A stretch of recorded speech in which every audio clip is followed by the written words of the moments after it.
Welcome, everybody. Welcome back to the channel. It's good to see you all.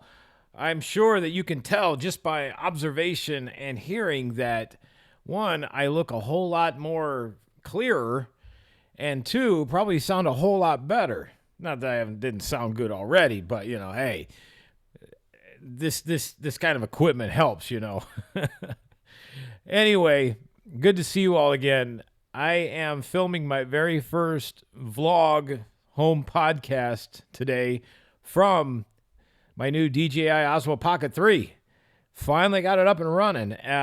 Again, my YouTube video that I posted just a little while ago about a word of warning for purchasing this thing, it's not meant to be negative or anything, but seriously, people need to take a look at this before you go buying this thing, because honestly, I had no idea.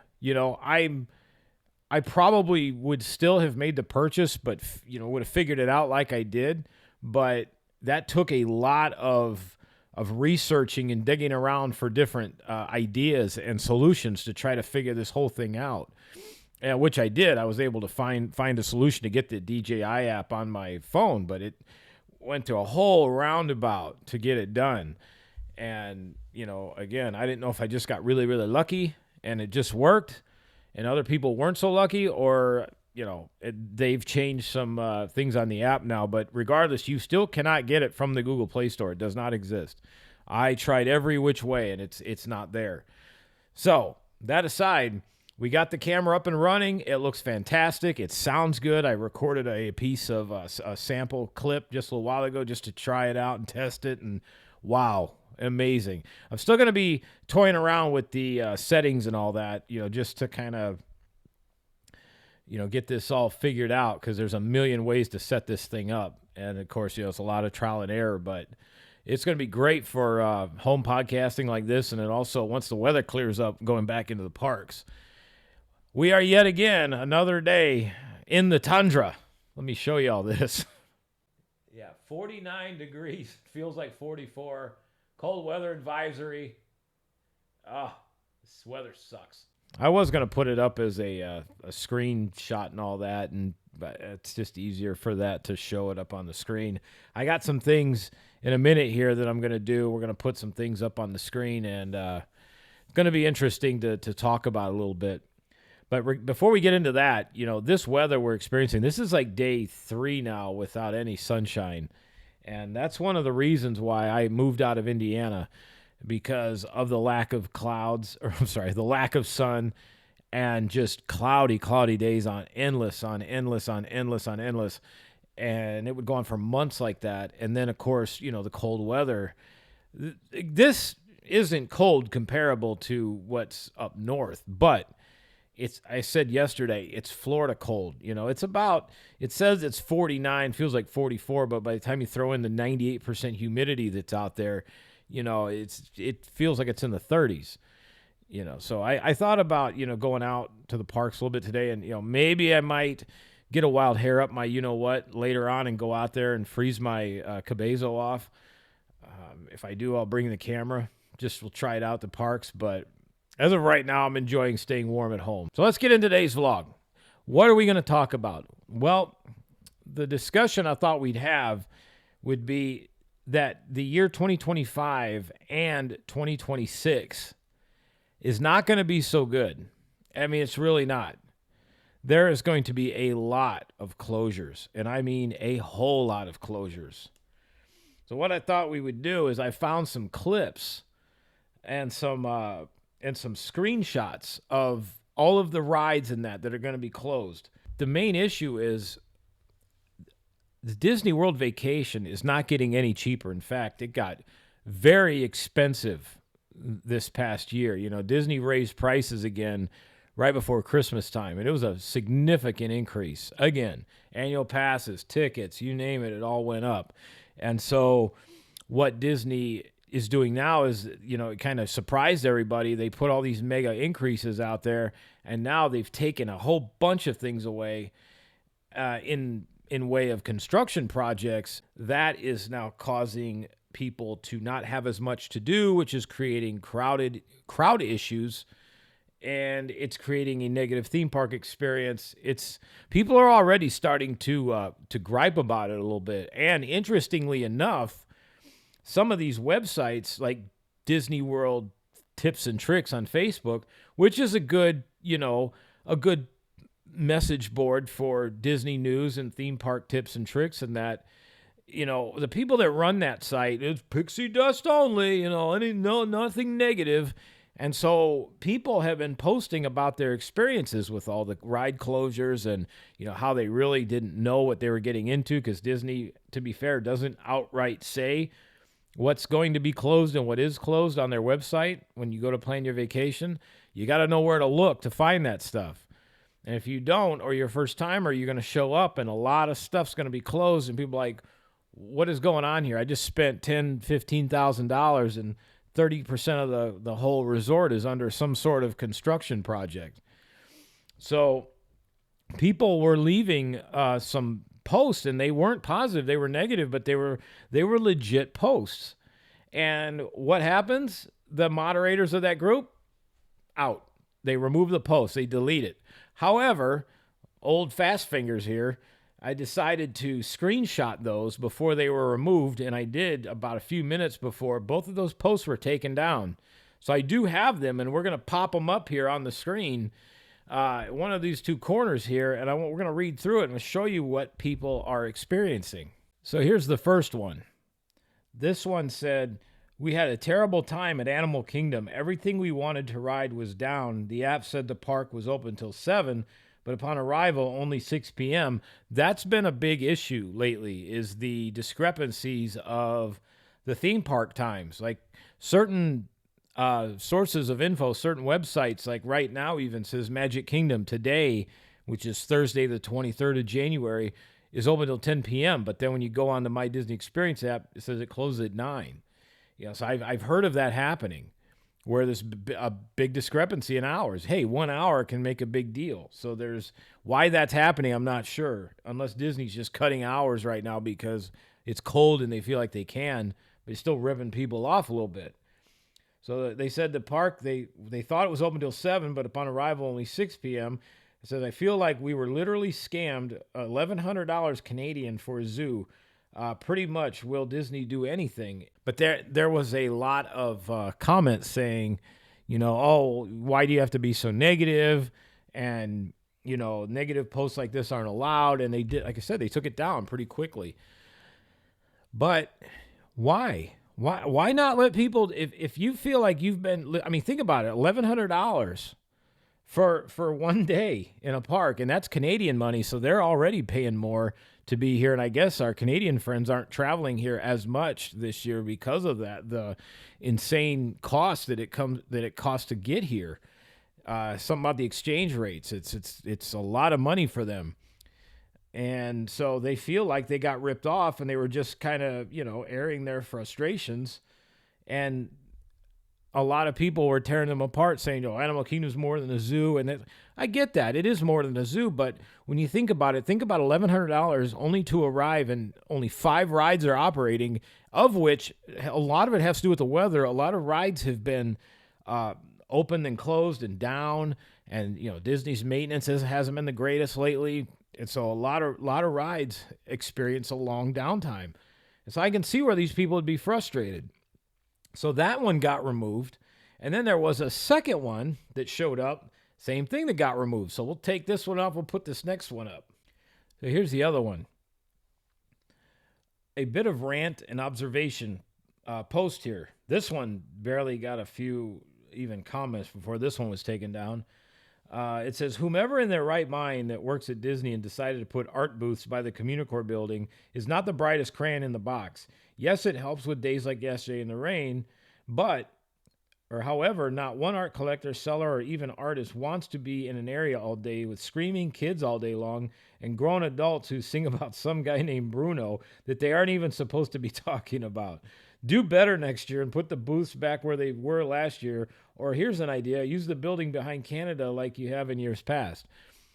Honestly, and again, some of these comments, I don't know if I got them on here. No, I thought I did, but they took these posts down so fast, I didn't even get a chance to to screenshot the comments. But again, some people were really nasty in that. They're like, oh, Disney still, it's the pixie dusters high on their own pixie dust. Disney does no wrong and everything's perfect and you're the problem, it's not the park. I've made comments about this before with that area of the park. That is one of the biggest design flaws I think I've ever seen. It is open air. There's nothing to block the music from going everywhere. And it is extremely loud. And yes, because of the type of area it is, there's a lot of, screaming kids, screaming adults. And yeah, the art booths around there, it's hard to even hear yourself think. It's a bad design. It really is. That was one of the worst ideas that Disney has ever had, to put that stage there and at least not create some sound blocking to project the sound outward instead of just having it spill all over the central portion of Epcot, where these art booths and that are. I agree. Move it to Canada. But again, the people couldn't even open up a discussion on this because they took the post down right away. You can't even find these posts anymore. And I think it's good for people that are trying to plan a vacation, because this group's got, I don't know how many hundreds of thousands of members, if not millions now. Everybody's trying to plan a vacation, and it's important to see this. Okay, so what? It's negative, but let people form their own opinion. I think it's important. The next topic we're going to go into is why 2025, 2026, again, is not going to be a good year to visit Disney. It just isn't. Now, here's the thing. Unless you just don't care about everything being under construction and closed and construction walls everywhere, it's not, and dropping $10,000, $15,000, hey, come on, come down and spend all the money you want. But people that are first timers that might not know the parks that well, that maybe have no idea what they're walking into, that, because some people, like when they go to a place first time, they don't want to do research. They want to be surprised. And I can't blame them for that. And so they're going to show up only to have everything under construction. I mean, I can't imagine. That would piss me off. They should at least, on their My Disney Experience website, the one where you book your vacations and that, there should be notices saying, hey, moving forward throughout 2025, 2026, a lot of the resort, meaning all 4 parks plus hotels, are going to be under refurbishment / new construction projects, and a lot's going to be closed. I think it's fair. Let people know before they go spending their money to get here and then be like, oh my gosh, this is not what we thought it was going to be. And then they go to social media to try to say, hey, this wasn't the greatest, and I think other people should know this, and their posts get taken down. So what I did was I found a... what was it? It was on Undercover Tours. It's a list of all the attractions that are closed or will be closing, and I think it's very telling moving into the near future. So we're going to put those lists up here on the screen, and we're going to kind of read through this. So I think it's really important for people to see this. So we're going to start at Magic Kingdom Park, because that one's probably one of the most impacted, that one in Animal Kingdom. But just think about it. Look at these dates and think about showing up and having all this stuff closed.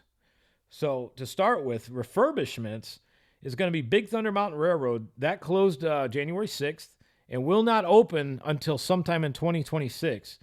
Could be early 26, could be middle, could be end of 2026. Nobody has any clue. But they're doing a full-on refurbishment of it. From what I've heard, the track has been torn up and everything. Like, they're retracking this thing. They're doing all kinds of work. So it's a big project. So that's out. Astro Orbiter is closed closed a week ago, or a little over a week ago, and that's not going to open until summer of 2025. Now, summer means anywhere from June 21st all the way to middle to end of September, or it could extend from there. Disney, loves to extend these projects. Hall of Presidents is going to be closed from now till summer of 2025, which it could be later. Hall of Presidents is a popular stop. People like the nostalgia of that, and it's a great place to take a break in the summer heat. So that's going to be out. Dumbo's Flying Elephant indoor children's playground is going to be closed starting next week, all the way into sometime in spring of 2025. So again, it's a really big play area for kids. It's not going to be available. And then it says forthcoming closures to be determined. Tom Sawyer Island, Liberty Square Riverboat. That one, I still can't believe that they're going to go through with this. You know, that to close that entire area down and fill in with dirt, you know, I don't get it. I don't understand the idea behind that. I think it's one of the dumbest ideas that Disney's ever had. Not saying a Cars Land isn't going to be neat somewhere, but not there. I can't imagine them pulling all of that water out of there. And, you know, you got to think about it. There's wildlife all around there. You know, it might not be big wildlife, but there's still wildlife. There's wildlife in the water. There's fish and, you know, who knows, probably a gator or two in there. There's wildlife on Tom Sawyer Island. Everywhere around there's wildlife. And so you mean to tell me you're just going to clear all that out and just displace all that wildlife? And then the Rivers of America, I learned on my tour of the Keys of the Kingdom tour last year in April, that waterway plays a big overall portion of Disney's overall waterway and how they move things around. So it's hard to imagine just filling that in and not having any consequences. I can't believe they're going to do that. And just the overall, like how that makes the park feel nice and cool in that area, especially in summertime. Hopefully, maybe they're going to, you know, find another roadblock that maybe will stop this, and maybe they'll put the Cars Land somewhere else. But if they're going to go through with that, there's going to be construction walls all throughout, from where the Haunted Mansion is all the way around through where Big Thunder Mountain is. So you got to think about it. Tom Sawyer Island, Liberty Square Riverboat, yes, again, not extremely popular attractions, but it's going to be gone. And Liberty Square Riverboat carries a lot of people on busy times. So does Tom Sawyer Island. A lot of people like to go over there, hang out, explore, just enjoy a little break from the monotony of the park. So they're going to take all that out. So all of that is happening all at once. Now, we don't have a closure on the riverboat and Tom Sawyer Island, but I guess at some point this year, if they go through with it, they're going to have a closure announced. So you can have all of that down. So think about what that's going to do to the lines everywhere else. And then plus navigating around all these construction walls. By the way, a ticket to Magic Kingdom later this year is going to be $199 plus tax, so well over $200, not including Park Hopper. Then we move over to Epcot. Test Track is still closed, which was going to be early summer 25, now late summer, so September, October probably sometime. Grand Fiesta Tour is closed from now till March 2025. And there's not a whole lot else at Epcot. But getting Test Track back is going to be big because you need all those people to fill in at Test Track to take the stress off of the lack of all the other like major attractions that Epcot has. You know, what is it? Frozen Ever After and Remy's really are the only two major attractions they have there. Soarin' used to be, but Soarin' doesn't gather the big crowds like it used to. But right now, the only two big rides is Remy's and Frozen Ever After. Oh, and Guardians. But Guardians is a virtual queue, so you just can't walk up and get in line. So those are going to be closed there. Now we got to go to check out Hollywood Studios. No refurbishments at the time, but forthcoming closures. Muppet Vision 3D, Rock and Roller Coaster starring Aerosmith. Now I want you to think about that for a minute. Think about how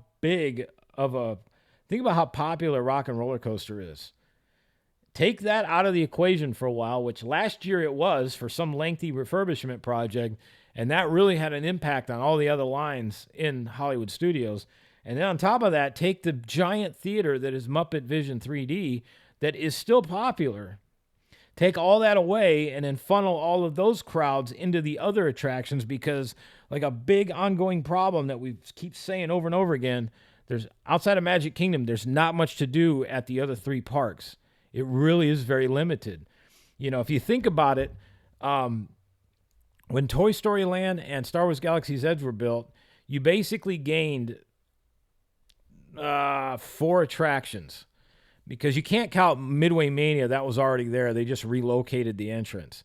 So you got 4 attractions, but in doing so, they tore down 2 large capacity attractions. Actually, you could make the argument 3. Streets of America was huge, plus the tram tour. But then you got to think the Lights, Motors, Action stunt show. That was a giant theater. And then you've got, they had It's Tough to Be Honey, I Shrunk the Kids, the big maze that was there. That was all torn out. You had all of these, again, high capacity attractions that were gotten rid of for 4 attractions that aren't nearly that kind of a high capacity. When they should have added Toy Story Land and Star Wars to the existing property somewhere else and left Streets of America alone, they didn't do that. That's Disney World. I don't understand it. They got so much space, and yet they just don't take advantage of it. It's got to be because they don't want to spend the money. Because Walt, when he got all that land, he says, in Florida, we're blessed with the blessing of size. We got all the room that, can hold all the imagination in the world. And what do? We keep swapping attractions out. But, by the way, we're building new hotels. So we're adding thousands of guests, but we're not expanding the parks. So that's it right now for Hollywood Studios. The next large one is going to be Animal Kingdom theme park. Right now, Kali River Rapids is closed until March, which is, nobody be riding it right now anyway. Let's face it, it's 39, 40 degrees outside. But it's going to warm up this weekend, so you could ride it in theory if it was open. Dinosaur is going to remain open through 2025, so I think there was an announcement made that sounds like after the Christmas season this year, right after New Year's or the Marathon week next year, Dinosaur is going to close to make way for Indiana Jones. And then the Boneyard, Restaurantosaurus, Dinobite Snacks, Trilobite, those closures are to be determined for now, along with It's Tough to Be a Bug Show. But you got to think that once all of those close, you're now going to have a park with 4 or 5 total attractions. I'm not counting the shows because those are large theaters, which most of them seat on average between 4,000 and 8,000 people. Everybody's going to get a seat for the most part. You don't need a Lightning Lane Fast Pass to see these shows. If you want to use them for the rides, I can see the rides, but the problem is people are going to spend money for that stupid thing only to find out they can use it maybe 2 or 3 rides that they really, really need it. And now currently, Dinoland USA just shut down, so the Triceratops spin ride's gone. The Primeval Whirl ride, which has been gone since 2020, that's obviously not there anymore. And now all of the carnival games that they had there and eventually the meet and greets, everything, all that's going to be gone. So you're going to have an entire area of the park that's going to be inaccessible. That's going to make Animal Kingdom a pain in the you-know-what to deal with. Especially when it comes to like the holiday crowds and that, when it's a lot more crowded, a lot less for people to do, once again. Because Animal Kingdom doesn't have a nighttime show. They used to. Rivers of Light I thought was phenomenal. They don't have that anymore. Less things for people to do, more crowds, more people wandering around waiting in line. The other thing that's on this list that I really want to touch on is the Typhoon Lagoon Water Park and Blizzard Beach Water Park. Now, again, prior to 2020, both those water parks operated at the same time, no problem. Post 2020, let's open this one in the winter, let's open this one in the summer. Never mind the fact that the demand for these parks is huge, especially in the summertime. Let's only open one, then the other. Oh, and by the way, let's throw in a deal that when you check in at a hotel at Disney World, you get the first day you check in, you get free water park access. However, the water park's only open till 5 p.m. most nights, unless it's in the summer. Then it's like 6 or 7. But it's going to be insanely crowded. If you're going to offer a deal like that, open both of the damn parks up. Like, there's absolutely no reason to keep closing Blizzard Beach and then opening Typhoon Lagoon. Like, it gets more and more aggravating the longer this goes on, because it just is such an idea and a glaring obvious point that Disney just does not want to pay the money for all the extra lifeguards. They don't want to do it. There's absolutely zero reason to keep Blizzard Beach closed 8 months out of the year, other than they don't want to staff it. But then they, like, then you say you're missing out on money. Like, it doesn't make sense. The parks post 2020 has been so unbelievably frustrating because this bad decision after bad decision has been made.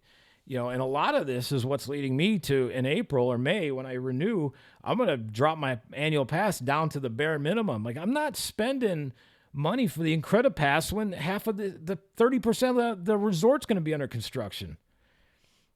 So no, I'd rather take my hard-earned money and spend it elsewhere. I'll go spend it at Epic Universe, or, I'll upgrade my annual pass at Universal to the one that I get free fast passes after 4 p.m. every day. Maybe I'll go back to the Incredipass at Disney, but they're going to have to do something big. Things have got to change, because even for me, I've been going last 8 years, and it's starting to irritate me, the decisions they're making. So I can't imagine people that are arriving for the very first time and spending tens of thousands of dollars.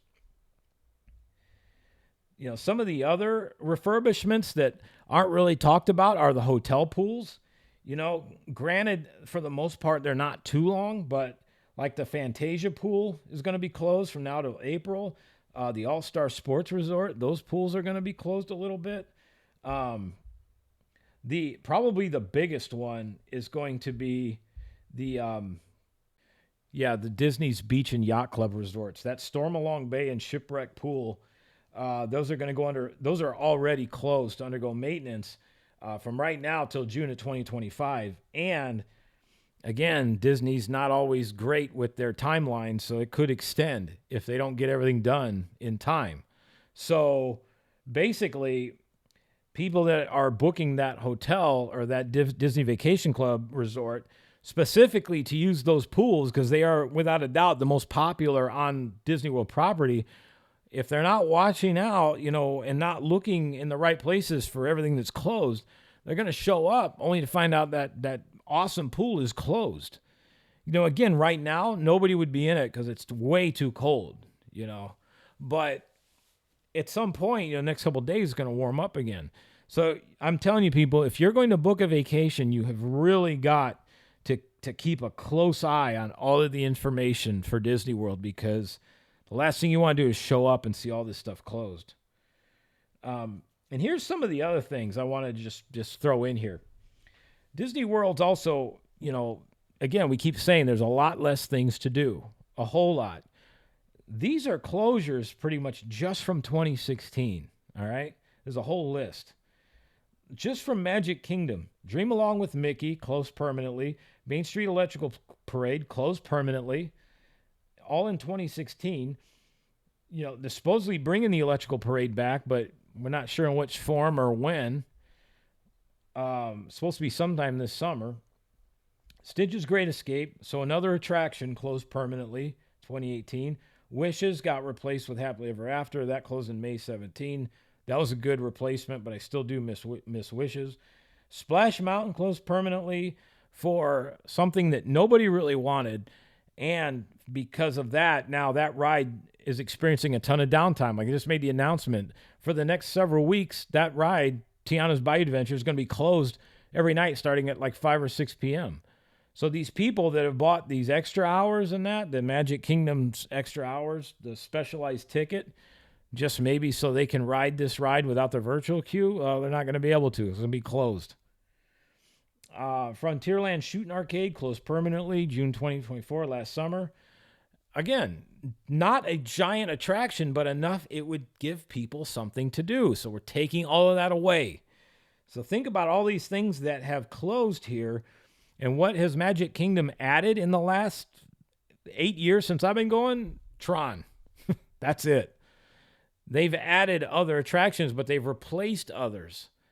This Tron was the only one that was added that actually added to Magic Kingdom. But again, you keep building all these resorts, you need more stuff for people to do. And then when you go over to Epcot, that's another one that's pretty telling. Habitat Heroes, all of this is inside Innoventions East. I just miss seeing this because all of this closed a few months before I got my annual pass for the first time ever. So Habitat Heroes is closed. Some of All Thrills was closed. Stormstruck inside Interventions is closed. A lot of these closed September 13th, 2016. And Ellen's Energy Adventure closed permanently August 13th, 2017. That was pretty neat. I mean, it was, again, we're swapping one attraction for another. Ellen's Energy Adventure was interesting. Very high capacity ride, I will say that. Guardians is obviously a phenomenal attraction. It's probably arguably the best on Disney property. However, we didn't gain anything by that. We swapped one for another. And then the Wonders of Life Pavilion, where some of that stuff, where things not even listed on here, that closed a long time ago. So all of this stuff keeps getting taken away for less and less and less for people to do, which adds longer lines and thus shoves more people into the idea that they need this ultra expensive lightning lane. It's amazing the psychology that goes into this. Like I said, they know what they're doing at Disney to get people to spend money. Circle of Life also was at Epcot. That got switched with the current show that they have now. And then Illuminations, that was a big closure because I firmly believe, Illuminations was arguably one of the most popular attractions on Disney World property, meaning nighttime shows. A lot of people would go to see that. And every night around World Showcase Lagoon, everybody'd pack World Showcase Lagoon to see this.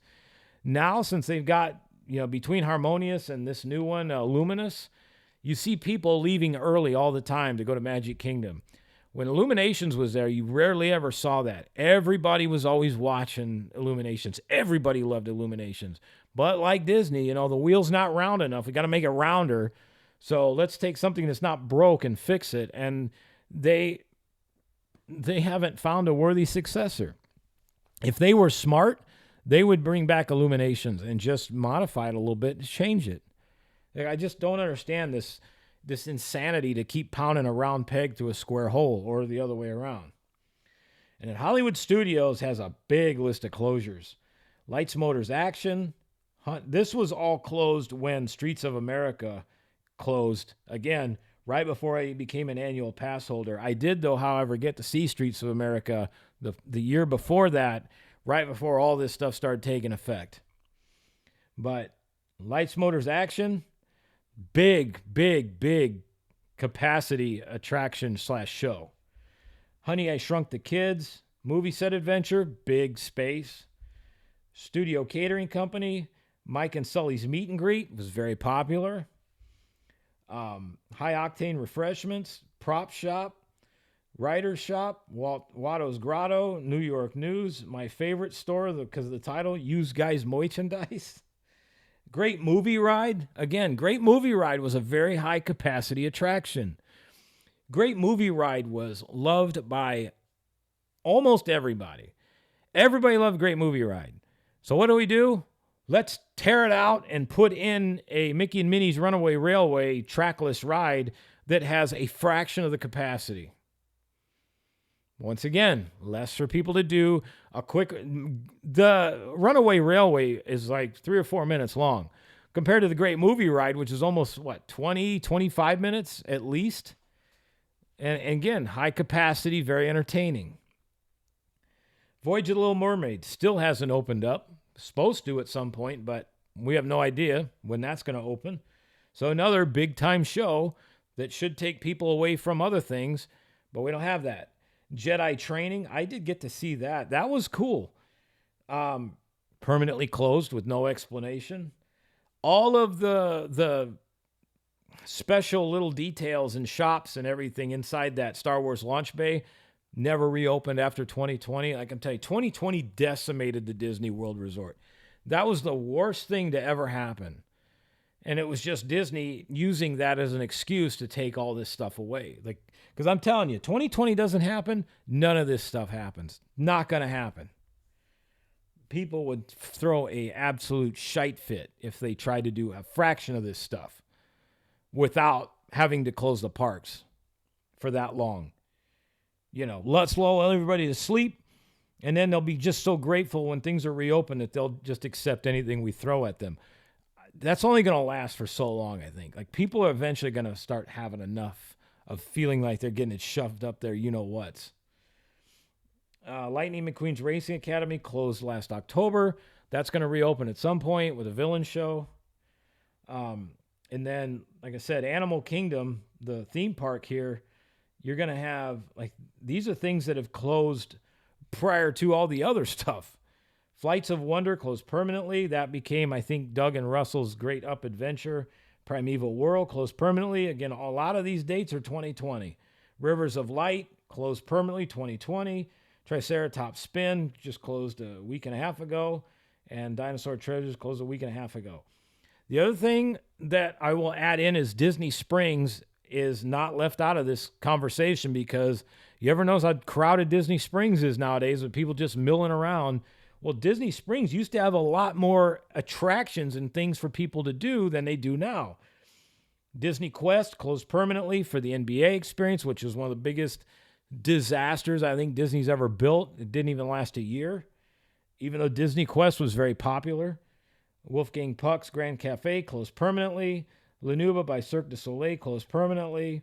But to be fair, they did put another show in there, which is Drawn to Life, which supposedly is really good. Haven't seen it yet. The Void, which people really enjoyed, that was an interactive attraction out there near the Bibbidi Bobbidi Boutique and the Earl of Sandwich in Disney Springs. That closed permanently, once again, post-long closure. And then the NBA experience closed permanently August 16th, 2021. They might as well just said March 16th, 2020, because it never reopened following that. And then the Typhoon Lagoon Water Park Shark Reef closed October 3rd, 2016. I've made comments about that before. That was a really neat adventure where they gave you a life vest, a snorkel, and some goggles, and you floated across the top of the water and put your face in the water, breathe through the snorkel, and you could see all the sharks and that underneath you. And the sharks weren't that big. They were probably about like that. But it was really neat swimming across there and seeing all this. It was kind of like a small version of Discovery Cove's Grand Reef. It was really cool. So, you know, once again, a higher capacity attraction gave more, you know, they closed that down and they opened up Misadventure Falls. So again, you just swapped one thing for another. Disney World is like the king of doing that. Let's just swap one thing for another instead of actually let's expand here. Disney World needs a fifth park so bad. Especially now they're building another freaking resort on Disney's Fort Wilderness campground property. So, you know, here we go again. We're going to build another giant hotel with a tower, who knows what. And yet we're not adding onto the theme park. The only expansion that we're going to get out of this entire thing that's going on is the Villains Land at Magic Kingdom. But you got to think, what is that going to bring? 2, maybe 3 attractions and a couple places to eat and dine. You would hope that they would theme that to the nines, but this current crop of Walt Disney Imagineers they got, I'm not so sure.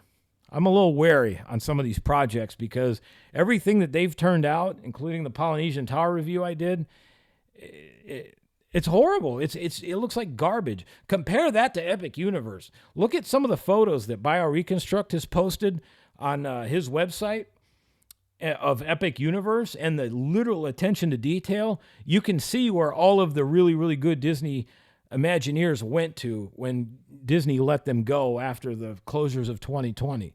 They're all working for Universal, and it shows. Universal's letting them be creative. Disney's like, oh no, everything's gotta be nice and friendly and, you know, family friendly. So that's how you end up with Tiana's Bayou Adventure, which is just like looking at a blank wall. There's no emotion. There's no nothing. It's a safe attraction. It literally, it doesn't invoke any emotions. It doesn't do anything. It has no conflict. It's just there. And what bothers me is these people doing that are designing this new stuff. So what's that going to be like? You know, kind of tread with caution here. So that's everything. That's a full list. If you've got a trip coming up to Disney World, please take a look. Take a look, whether you're a returning veteran or you're going for the first time. Honestly, if you are all going for the very first time, I would seriously consider either waiting or I would do a couple of Disney park days, like maybe 2 or 3, and then maybe hop over to SeaWorld or Universal, go see Epic Universe. Kind of split the vacation up a little bit. But I wouldn't do a 10 or 14 day trip over to just solely do Disney World, which a lot of people from overseas do. There's not going to be enough to do. A lot of stuff's going to be closed. And then you got to think once Hollywood Studios gets going with that new Monsters Land and they start closing Rock and Roller Coaster and Muppet Vision, all that's going to be down. So you're going to have a ton of construction over the next at least 2 to 3 or 4 or 5 years, plus Villains Land. And then there's also rumor that the railroad's going to be closing at some point in time because it's going to have to be closed down for the Big Thunder Mountain refurb, because Big Thunder Mountain actually has to cross the railroad tracks. There's a little switch track that they have there. It's kind of interesting because the maintenance shed in that for Big Thunder Mountain is actually across the railroad and down the hill. You can see it when you ride the railroad. It's really neat. And I saw it when I did the Keys of the Kingdom tour. So as they move forward with that project, they're going to have to shut the railroad down for a while. So that won't be accessible. You know, I feel like we just got the railroad back not that long ago, 2 years ago? And then if they do the Villains Land and everything else, and it could be closed even longer. So just be wary if you're going to plan a Disney World trip the next year or two. There's going to be a lot of things closed. And until we start wrapping these projects up and bringing up the capacity better, really, really think hard about spending your hard-earned money in one place there. So hope you all got something out of this. Hope this turned out great on the camera. Hopefully we don't have any glitches like we did before when I tried doing this. This is fun. I really like this camera. So far, everything's been very seamless. So have a fantastic afternoon, everybody. Stay warm out there in the frozen tundra of the free state of Florida. What you've heard has been the truth. It's been actual. And I hope for everybody watching that this was mighty satisfactual. And I hope you got something out of it. See ya.